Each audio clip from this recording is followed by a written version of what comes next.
اور کہا جاتا ہے کہ سجدہ بہت بڑا ظلم ہے غیر اللہ کے لیے. آگے سے کہتے ہیں اللہ نے حکم دیا تھا فرشتوں کو کہ آدم کو سجدہ کرو. یہ دلائل ہیں، سجدے کی دلیل ہے کہ بھائی قبر پہ سجدے مت کیا کرو، شرک ہے. یار آدم کو بھی تو سجدہ کیا تھا فرشتوں نے. ایک بات یاد رکھیے گا، بات آئی ہے ضمنی طور پہ تو سمجھ لیجئے. آدم کو جو سجدہ اللہ رب العزت نے کروایا ہے وہ عبادت کا سجدہ کہ تعظیم کا سجدہ ہے؟ اشرف المخلوقات ماننے کا سجدہ ہے کہ عبادت کا سجدہ ہے؟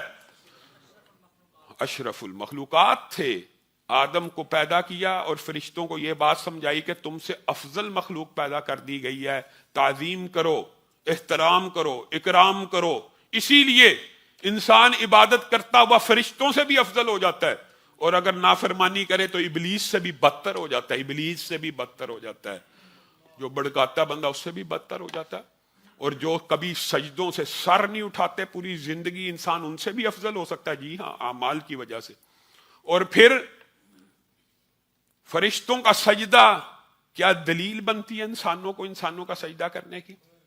پھر کہتے ہیں حضرت یوسف کو ان کے ماں باپ نے سجدہ کیا تھا، وہ سجدہ بھی کیا عبادت کا تھا کہ تعظیم کا تھا؟ اور پھر یہ سابقہ امتوں کے لیے اگر تعظیماً سر کو جھکانا، تعظیماً عبادتاً نہیں، روا بھی تھا، تو امت محمدیہ کے اندر جب دین کو کامل اور مکمل کر دیا گیا اور اسلام کو تمہارے لیے دین چن لیا گیا، اس دین اسلام میں اس تعظیم کے سجدے کو بھی حرام قرار دے دیا گیا. حرام ہے. اچھا، جو لوگ ان کے علماء ہیں وہ یہ بات اب کہنا شروع ہو گئے ہیں حرام ہے، تعظیم کا سجدہ بھی حرام ہے. لیکن ان کا آگے سے استدلال دیکھیے، یہ جی اب تعظیم کا سجدہ کرتے ہیں تو پھر شرک نہیں ہے.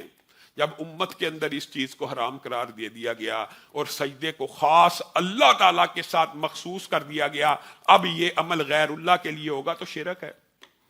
علامہ ہشام الہی ظہیر آفیشیل چینل کو سبسکرائب کر لیں.